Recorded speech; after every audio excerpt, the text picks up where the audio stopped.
more and more and more and more trouble for the US Department. You see, the reason why I focus on the US Department this week is because of a lot has happened lately, and believe you me, they are already failing and failing woefully. It only takes the grace of God for somebody to come and attack Biafra and go scot-free, or Biafrans. You will know that kind of grace that you have. We must understand every power that we possess. We must understand it particularly with strength and with more focus. It is a game, and a game must change hand. You see, the US Department came to support Nigeria, the mission to Nigeria to, continue their enslavement against the Biafran people. But what they don't understand is that the more you try to enslave these people, the more they fight back and fight out the notice. And the information reaching me now is that United Nations has written the second letter to the World Court that these people have their freedom to express themselves. Now, let me correct this. The United Nations you are talking about, they don't care about Biafrans. Let me correct this. They care about people who have more power.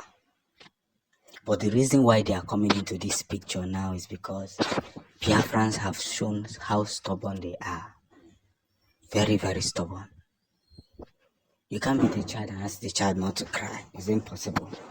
It's very, very impossible. One of the most impossible things to do is to beat a child and tell the child not to cry. We must stand strong, and we must continue to defend ourselves. No matter how they want to do it, whichever way they want to try it, this is a situation where everybody must be told to do the right thing.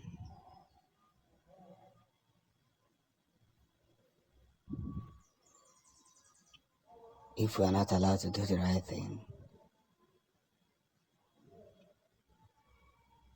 then mistakes will be made. So the second letter has been transferred, and now Biafrans are receiving more support from international countries. It doesn't cost anything to tell you the truth. We are going to win, and we're going to win victoriously.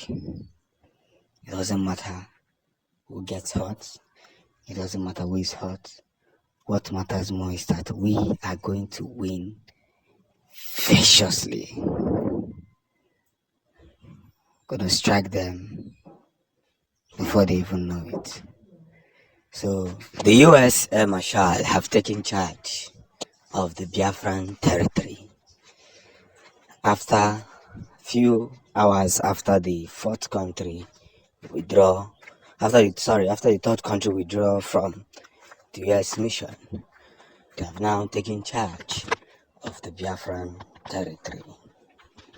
We must understand the impact and ways in which everybody has become a suspect.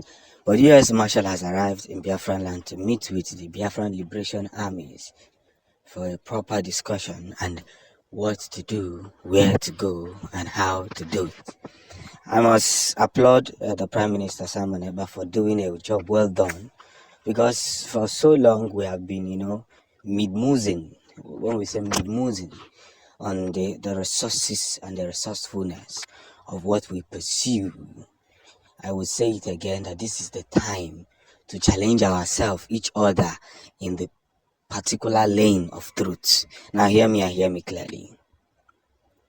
The big message is very clear. One thing deserves another thing, and another thing deserves another thing.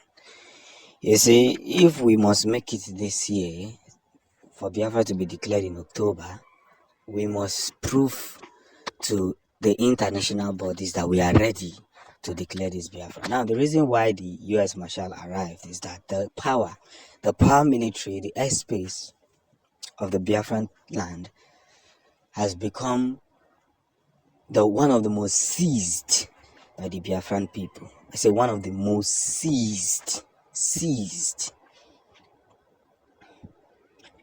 The Biafran Liberation Army is very strong, very powerful. Some people underestimate the power that which we possess. But what they don't understand is that a game change has come to play out. And we're going to be doing it. Gone are the days where people waste their time to destroy other people's life. It's no longer in this point. One thing must come to another thing. And another thing must bring another thing. And that is why I say that the airspace has been seized tightly. There's not much happening, but much will start happening from next year. So let's begin very well. That's just the game. Let's begin very well. We cannot continue to underestimate ourselves in line with what we have. Because whether they like it or not, every game that we played, every possibilities that we showed has become reality. They can't even do anything. So the US Marshal has now noticed that these people are not ready to give up. How many times will you fire these bombs on us? How many times will you shoot bullets on us? How many times will you throw these jabs on us? And you expect us to keep quiet? No, we can't. We must stay connected. By so doing, everything will be made in accordance. So I urge each and every one of us to, do the accurate legacy. For where we are is where we belong, and where we belong is where we live, and where we live is our home stand. And I am telling you, each and every one of you, that the extension pro to the notice, having ourselves gathered together, we must in one voice declare this nation in October. The US Marshal is not bigger than us. They are not bigger than what we have. They're not even bigger. See, forget that we don't have weapons. But you see, the Igbos are special people in the eyes of God. The Biafrans entirely. So we are ready to take the shot. Let's see one day.